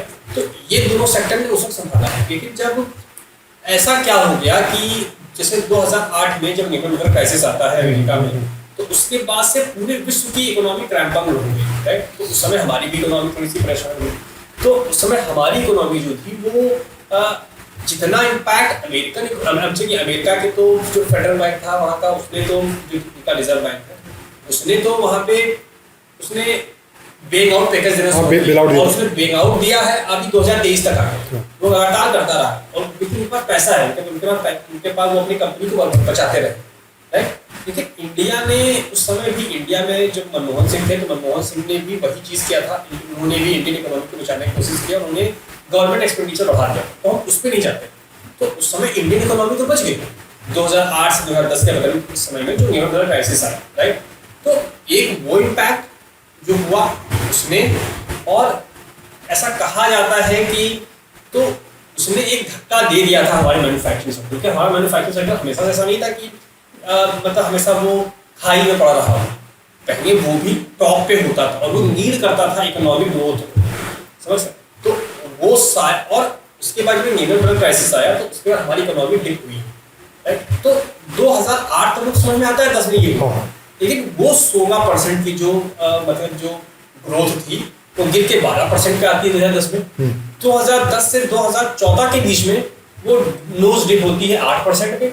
और यदि हम 2014 से आप देखें, आप बोल तो रहे हो कि डिफेंस में इतना काम हुआ, इलेक्ट्रॉनिक्स में, मैन्युफैक्चरिंग में इतना काम हुआ, बट यदि इंडस्ट्री वाइज हम देखें, स्पेसिफिकली हम मैन्युफैक्चरिंग में यदि हम देखें, तो हम 2014 से लेकर 2020 तक, चाहे कोविड का समय हटा देते हैं, 2018-19 तक हम 4% मैन्युफैक्चरिंग, इवन हम 3.5 पे कम, और कोविड के में तो इवन हम माइनस में चले गए, समझ रहे। यानी उसमें तो पूरे वर्ल्ड का वही हाल था कि कोविड से ऊपर ही रहते थे। तो हम यदि हम देखते हैं तो हमारा मैन्युफैक्चरिंग सेक्टर 3.5, मतलब कहाँ हम 2004 से 2008 के बीच में हम 16% रहे। तो यदि आप जो बात की ठीक करते हैं, एक गवर्नमेंट का किए गए कामों का फायदा गवर्नमेंट उठाती है। मतलब जो 1996 से लेकर जो 2002 तक जो गोकुल क्वांटम नेटवर्क जो परियोजना बनी, जो अटल बिहारी वाजपेयी लेकर आए, और जो भाजपा ने उस समय जो पूरे इंडिया वाइड सड़कों को जो बिछाया, नेशनल हाँ। हाईवेज बनाए गोल्डन कॉरिडोर में, उसने कहीं ना कहीं जाके यूपीए गवर्नमेंट को मदद की, यूपीए 1 यूपीए 2, और यूपीए 1 यूपीए 2 ने उस इंफ्रास्ट्रक्चर का बहुत फायदा उठाया इन मैन्युफैक्चरिंग, और उनके समय में हमारा मैन्युफैक्चरिंग वो करता है। बट ऐसा क्या हुआ कि 2008 में मतलब कैसे आया, वहाँ से हमें धक्का लगा, 2011-12 में फिर से हम गिरे, हम 10 के नीचे आए, फिर 12 से 14 हम 8 पे आए, और इवन इन द बीजेपी इतना काम करने के बावजूद भी बीजेपी के make in India, skill India, made in India, startup India, इतने सारे इंडिया प्रोग्राम 2.0, 1.0, 3.0, उसके बाद भी हमारा मैन्युफैक्चरिंग सेक्टर 3.5% कहीं पड़ा। आज की भी आप जाके डेटा देखोगे, आज भी हमारा मैन्युफैक्चरिंग सेक्टर 4 से ऊपर हो गया, 4% से ग्रो कर रहा है। तो क्या देखिए, आप कहते हो कि एक गवर्नमेंट 5 साल के लिए आप मत दो, 10 साल का समय, क्योंकि इकोनॉमिक माइक्रो मैक्रो इकोनॉमिक जो चीजें होती हैं उनको आने में समय नहीं, उनका इम्पैक्ट दिखने में समय नहीं, राइट। तो 10 साल तो हो गए, अब समय देखना शुरू होना चाहिए था। तो 2014 के बाद ऐसा क्या हुआ कि हमारा मैन्युफैक्चरिंग सेक्टर और लूज डीप हो गया। इवन आफ्टर, चलिए यूपीए को हम इस मामले में छोड़ सकते हैं, क्योंकि 2008 से 2009 के समय में हमारा नैनो डॉलर प्राइस चला था अमेरिका में, क्योंकि आप ही पता है कि ग्लोबलाइजेशन में सारी इकोनॉमी एक दूसरे से मिंगल्ड होती है, तो एक इकोनॉमी पे बुरा इम्पैक्ट पूरे वर्ल्ड की इकोनॉमी को इम्पैक्ट करता है, क्योंकि डिमांड गिर जाए। तो 2013-14 के बाद क्यों हमारी मैन्युफैक्चरिंग सेक्टर को बूस्ट नहीं हुई? देखिए, आपने अपने क्वेश्चन में पहले जवाब दिया कि जो क्वाड्रिलेटरल सड़क योजना शुरू की गई थी, उसका फ़ायदा जो है वो खूब अच्छे तरीके से यूपी गवर्नमेंट ने उठाया। लेकिन जब लेमन ब्रदर क्राइसिस के बाद से आपने स्पेसिफिकली आपने 2014 के बाद से पूछा है, तो काफ़ी सारे से कारण हैं। मैं इसको बोलूँगा कॉम्प्लेक्स लॉस। अब आप एक बात बताइए कि आपकी पॉपुलेशन तो ग्रो कर रही है, डिमांड भी ग्रो कर रही है, लेकिन आप तो केटर करने के लिए मैन्युफैक्चरिंग करना चाहते हो। आप एक नई मैन्युफैक्चरिंग यूनिट मान लो, आपकी कंपनी बेंगलोर बेस्ड है, आपका यूपी में डिमांड बहुत ज़्यादा है, आप यूपी में एक फैक्ट्री डालते हो, कितना कॉम्प्लेक्स लॉ होगा आप खुद सोच के देख लो। लैंड एक्विजिशन, लेबर लॉ, आपका क्लाइमेट से रिलेटेड जितने भी सारे आपके काम होते हैं, तो जो लॉज होते हैं खासकर लेबर लॉ, इतना कॉम्प्लेक्स है ये कि आप खुद पढ़ोगे तो आपको लगेगा कि स्टेट किसी और रास्ते पे भाग रहा है, सेंटर किसी और रास्ते पे। लगभग 100 से ज़्यादा लेबर लॉज। हाँ, तो अब एक खुद बात बताइए कि अगर कोई एफडीआई करती कोई कंपनी आती है, फॉर एग्जांपल कल के टाइम में निविडिया आती है, कहती है हम इंडिया में जरा एक प्लांट डालना चाहते हैं, मैन्युफैक्चरिंग करना चाहते हैं। कैसे आप इंडिया में मैन्युफैक्चरिंग करोगे जब आपको इतने सारे परमिट्स और इतना कॉम्प्लेक्स लेबर लॉ जिसको खुद इंडियंस को समझने में प्रॉब्लम होती है? तो फॉरेनर कंपनी से आप कैसे एक्सपेक्ट करोगे कि वो आकर के समझेंगी? तो मानता हूँ इस गवर्नमेंट ने 2014 में नहीं, अब जाकर के ये काम किया है कि जो लेबर लॉ को सिंप्लीफाई करके, हम सबने सुना होगा कि 4 लेबर लॉज में बेसिकली इसको ब्रॉड में डिवाइड कर रहे हैं ताकि लेबर लॉ सिंप्लीफाई हो जाए। और आप सबको पता है कि जब कोड सिंप्लीफाई होता है तो ईज ऑफ डूइंग बिजनेस बढ़ता है। जब ईज ऑफ डूइंग बिजनेस बढ़ता है तो कंपनियां रैपिड रेट पे इन्वेस्टमेंट करके मैन्युफैक्चरिंग कर सकती हैं, और ये इकलौता कारण नहीं है। सेकंड कारण मैं आपको बता दूं कि हमने रैपिड अपने आप को डेवलप नहीं किया इक्विपमेंट के क्षेत्र में। इसका मैं आपको एग्जांपल देता हूं कि अगर टेक्सटाइल में तब के टाइम में जिस तरीके की मैन्युफैक्चरिंग हो रही थी, 2002 से मैं 2008 की बात करता हूं, लेमन ब्रदर्स क्राइसिस से पहले की बात, जब काफ़ी हमारी इकोनॉमी बूम कर रही थी मैन्युफैक्चरिंग सेक्टर में, तो उस टाइम पे इस बात पे हम देख भी सकते हैं काफ़ी खासी तरीके से कि जो प्रोडक्ट तब यूज़ हो रहे थे, मैं कह रहा हूँ मैन्युफैक्चरिंग में, वही आज भी यूज़ हो रहा है। अगर आप उनका मॉडर्नाइजेशन नहीं करोगे तो आप कैसे नीड्स को केटर कर पाओगे? फॉर एग्जांपल, आपकी एक कंपनी है जो कि मॉडर्न, फॉर एग्जांपल मैं सारे लोगों को हटाने की बात नहीं कर रहा, कुछ ऐसे काम है जो कि लेबर इंटेंसिव क्या बहुत ही हैवी उसमें इंटेंस वर्क का काम है, तो वो आप मशीनों से करवा सकते हो, रोबोट्स कर सकते हैं, वो फास्टर काम कर सकते हैं। कुछ टेक्निकल काम है, बहुत माइन्यूट काम है, रोबोट्स कर सकते हैं। आप अभी भी उनको हाथों से कराओगे, मैं अपने हाथों से करवा रहा हूँ, आप रोबोट से करवा रहे हो, कौन फास्टर प्रोडक्ट जो है डिलीवर करेगा? जाहिर सी बात है आप ही करोगे ना, क्योंकि आप जो है मॉडर्न टेक्नोलॉजी के साथ अपने आप को अडाप्ट कर रहे हो। तो ये हो गया कि आपने मॉडर्नाइजेशन नहीं किया अपने फैक्ट्रियों का, या फिर बोले कि एक इक्विपमेंट को ओवरऑल अगर देखें तो जिस आप तरीके से मैन्युफैक्चर कर रहे हो वो आप आगे नहीं बढ़े लेके। फिर आपने बोला कि आपने अपने यूथ में इन्वेस्ट नहीं किया उसको स्किलफुल बनाने में, रिलेटिव कि जिस सेक्टर में आपको काम होगा। भाई स्किल इंडिया प्रोग्राम आप लेकर के तो आए हैं, लेकिन आपने देखा होगा कि स्किल इंडिया प्रोग्राम में किन किन चीज़ों पे बात होती है। मैं अगर एग्जांपल में भी देखूं कि एक नॉर्मल यूथ को आप मोबाइल फ़ोन बनाने को सिखा रहे हो, ठीक है, तो आप स्किल वो बना रहे हो, लेकिन वो स्किल रिक्वायर्ड नहीं हो सकती। फॉर एग्जाम्पल, अगर आप मैन्युफैक्चर करो सेमीकंडक्टर का, आप मैन्युफैक्चर कर रहे हो फाइटर जेट, वो नहीं रिक्वायर्ड, आपको वहाँ पे एरोस्पेस की नॉलेज रिक्वायर्ड है। अभी रिसेंट में जाके सोचिए, इतने साल बाद 2023 में जाके बोइंग की मदद से एक इंस्टीट्यूट सेटअप हुआ है बेंगलोर में, जो कि एरोस्पेस के बारे में यहाँ के बच्चों को पढ़ाएगा, स्किलफुल बनाएगा। सोचिए इतने सालों के बाद। तो मैं इस बात में बात कर रहा हूँ कि जिसमें डिमांड है आप उसमें तो स्किलफुल बनाओ। सिर्फ आईआईटी में मैं एक बात बताता हूँ कि सिर्फ आईटी प्रोफेशनल निकालने से कुछ नहीं होगा, आपको रेशियो बना के चलना पड़ेगा। आईटी प्रोफेशनल प्लस जो आपको स्किल्ड लेबर चाहिए, प्लस जो आपको बेसिक, जो बिल्कुल बिना नॉलेज के जो इंटेंस लेबर करने वाले, ब्लू कॉलर जॉब, तो इन सबका कॉम्बिनेशन आपको एक डिजायर्ड रिजल्ट दे सकता है। तो अभी आपने देखा होगा कि कोई भी कंपनी पहले इंडिया में आती तो ट्रेनिंग करवाती है। अब बताइए, ट्रेनिंग करवाने की मैं मानता हूँ छोटी मोटी ट्रेनिंग जरूरत पड़े, अब आप 6-6 महीने की ट्रेनिंग की जरूरत पड़ रही है, मतलब आप उनको स्किलफुल बना रहे हो, तो यानी वो स्किल्ड वर्कर नहीं है, सिर्फ वर्कफोर्स आपके पास बेस है। तो ये कारण हो गया। अब आपको एक एग्जांपल देता हूँ, क्लासिक एग्जांपल टाटा नैनो का। जब गुजरात के सीएम थे हमारे नरेंद्र मोदी, जो अभी के प्रधानमंत्री हैं, तो नरेंद्र मोदी जी उस टाइम पे थे गुजरात के चीफ मिनिस्टर। तो नैनो ने बोला, टाटा ने बोला, बेसिकली उन्होंने कहा कि हम वेस्ट बंगाल में मैन्युफैक्चरिंग लगाएंगे, क्योंकि भैया गुजरात में इतना कॉम्प्लेक्स था कि आप लैंड एक्विजिशन क्लियर करो, लेबर लॉस का झंझट, आपका क्लाइमेट का एनओसी लो, उसके बाद फिर आप फॉरेस्ट का क्लियरेंस लो, तब फिर फैक्ट्री सेटअप होती थी। उन्होंने वो काम सिर्फ 3 दिन के अंदर करके दिया। तो आप सोच सकते हो कि अगर इतना सिंप्लीफिकेशन हो जाए कि मैं अगर एक फैक्ट्री डालना चाहूँ, मुझे 3 दिन तो बहुत, इसको बीजेपी गवर्नमेंट ने सिंप्लीफाई किया था, गुजरात में सिंप्लीफाई किया था कि उन्होंने 3 दिन के अंदर उनको सब लैंड एक्विजिशन, फॉरेस्ट क्लियरेंस, आपने मान के चलिए आप क्लाइमेट क्लियरेंस, तो उन्हें सारा कुछ एक ही प्लेटफॉर्म पे लाके कैटर कर दिया कि आप अप्लाई करके सारे डिपार्टमेंट को अपने आप चला जाएगा, वहां से क्लियरेंस होकर आपको जल्दी मिल जाएगा। तो अगर ऐसा ही सारे स्टेट अडॉप्ट करते हैं तो मैं मान सकता हूं कि हाँ, तब आप मैन्युफैक्चरिंग तेज कर सकते हो, लेकिन अभी ऐसा होता हुआ दूर दूर तक दिखाई नहीं दे रहा है। तो ये कई सारे कारण हैं इसमें ऐसे ही कि जिनको आप देख के कह सकते हो कि हाँ, इनकी वजह से मैन्युफैक्चरिंग तेज नहीं हुई। और गोल्डन क्वाड्रिलेटरल के बाद अब 2019 में एक प्रोजेक्ट अनाउंस हुआ था, फ्रेट कॉरिडोर। इंडिया को डेडिकेटेड फ्रेट कॉरिडोर की रिक्वायरमेंट कितनी ज़्यादा थी, सॉरी 2016 से तो अनाउंस हुआ।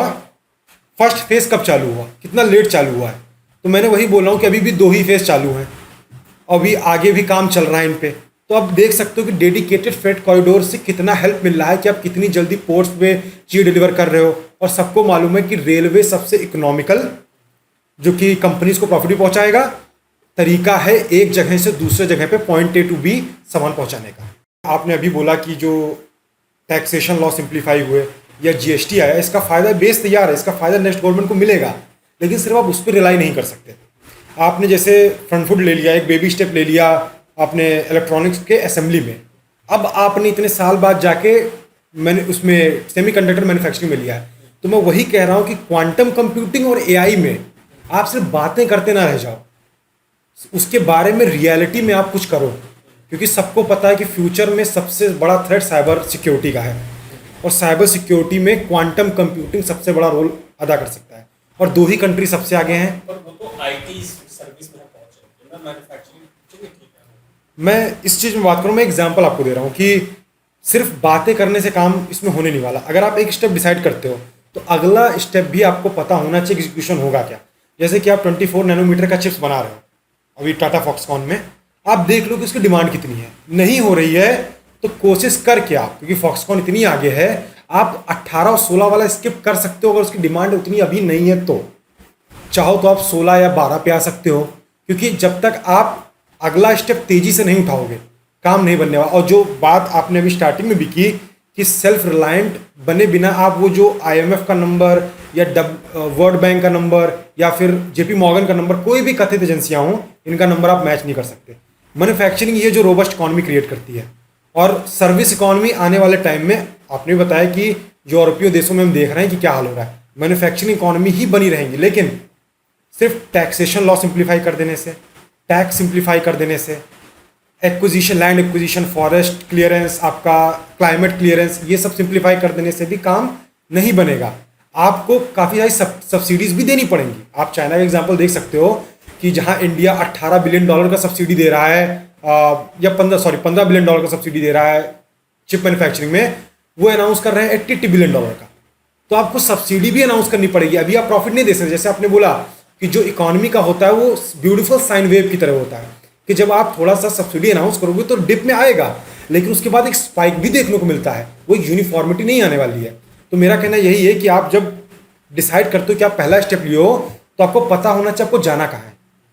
आप कहाँ से चल रहे हो मैटर नहीं करता, आप कहाँ जा रहे हो। तो we have to stop running from something, we have to start running to something, कि कहाँ जाना है हमको। हमको इसमें सेल्फ रिलायंस लेना है, हमको इतने साल में ये गोल सेट करना है, उसको अचीव करना है। भले अगर 70-80% ही पहुँचे तो बहुत होगा, क्योंकि हम कंपेयर यूरोपीय देशों से नहीं कर सकते जो कि शायद हमसे कितने पहले आज़ाद हुए, कितना वो डेवलप्ड कंट्रीज़ हो चुके हैं, हम अभी डेवलपिंग में ही हो। कितने साल से हम सुनते आ रहे हैं, एपीजे अब्दुल कलाम ने बोला था कि हम 2020 तक हो जाएंगे डेवलप्ड नेशन, अभी 2047 सुन रहे हैं। तो ये सब छोड़ देते हैं, बात इसी में करते हैं कि आप स्टेप बाय स्टेप डिसाइड करो कि आपको कहाँ जाना है।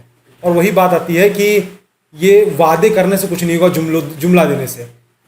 इंडिया की मैक्सिमम प्रॉब्लम्स मैन्युफैक्चरिंग सॉल्व कर सकता है, चाहे आपके स्किल्ड वर्कफोर्स का एब्जॉर्प्शन हो, न्यू एम्प्लॉयमेंट क्रिएशन हो। हर एक डिस्ट्रिक्ट में मैन्युफैक्चरिंग सेटअप लगा के आप वहाँ के लोकल एम्प्लॉयमेंट क्रिएट कर सकते हो। और चाहे आपको फॉरेक्स रिजर्व बढ़ाना हो सरप्लस क्रिएट करके, चाहे आपको as a soft power world पे डोमिनेंस जमानी हो, और चाहे आपको वर्ल्ड जायंट चाहे चाइना या यूएस आपको किसी भी चीज़ में जियोपॉलिटिक्स सप्रेस ना कर सकें, तो आप अपने नट्स एंड बोल्ट्स के लिए भी उन पर डिपेंडेंट ना रहो। ये आपको पावर देगा कि आप वर्ल्ड स्टेज पे वो आप कदम रख सको, जो कि शायद इंडिया को, हम सब सोचते हैं कि इंडिया, अभी लगता है कि जब जयशंकर कोई रिस्पॉन्स देते हैं तो बड़ा अच्छा लगता है, लेकिन अगर रियलिटी में हम मैन्युफैक्चरिंग सुपर हब बन सकते हैं। जैसे चाइना ने लाइसेंस मैन्युफैक्चरिंग शुरू की थी, आज के टाइम में वो कहाँ है। और कोई बुरी बात नहीं है अपने एनिमी से सीखना, हमें कुछ चीज़ों को अवॉइड करना है जो शायद चाइना ने गलतियाँ की। हम चाइना जैसा नहीं कर सकते क्योंकि वो कम्युनिस्ट कंट्री है, ना मोनार्की है, एनार्की बोलेंगे, सॉरी मोनार्की नहीं, एनार्की है वो, वहाँ पे डिक्टेटरशिप है। तो आप कोई भी चीज़ फोर्स कर सकते हो, इंडिया में नहीं फोर्स कर सकते। तो आपको डेवलपमेंट में लीप एंड फ्रॉक्स देखने को नहीं मिलेगा, लेकिन हाँ अगर सही पाथ फॉलो किया गया तो हो सकता हो कि डेवलपमेंट आपको काफ़ी तेज़ी से मिले। उतनी तेज़ी से नहीं मिलेगी जितना चाइना के केस में हुआ, लेकिन हाँ उससे थोड़ी सी कम में मिलेगी, लेकिन हाँ जो पिछले सालों की अपेक्षा उससे बेहतर मिलेगी। चलिए, तो इसको हम सिंपली ये कहें कि हमें ऐसा नहीं कि हमें बैठे रहना चाहिए, हमें जैसे जो कि इलेक्ट्रॉनिक्स में हमने किया, राइट, हमें आगे धीमे धीमे करके अपनी तरफ, मतलब हमें अपने गोल की तरफ बढ़ते रहना चाहिए। इवन कि चाहे गवर्नमेंट चेंज हो, चाहे आपका, चाहे वो मतलब चाहे वो पॉलिसी शिफ्ट ही क्यों ना हो, राइट, हमें ये ध्यान रखना चाहिए कि हमें पहुंचना कहाँ है, ना कि हम शुरू कहाँ से कर रहे हैं। चलिए, आज के इस डिस्कशन को यहीं पर खत्म करते हैं। आपका बहुत बहुत शुक्रिया जो आज आप हमारे इस चर्चा में शामिल हुए और आपने व्यूअर्स को एक इंसाइट देने की कोशिश की कि किस तरीके से भारत के सेल्फ रिलायंट को हम पोजीशन कर सकते हैं। आज के समय में सेल्फ रिलायंट में हैं कहाँ पर, और सेकंड हम जा किस तरफ रहेंगे, राइट। और पिछले 10 सालों का यदि हम लेखा जोखा निकालेंगे उस पर हम रेट गवर्नमेंट को कहाँ पर कर। चलिए, आपका बहुत बहुत धन्यवाद।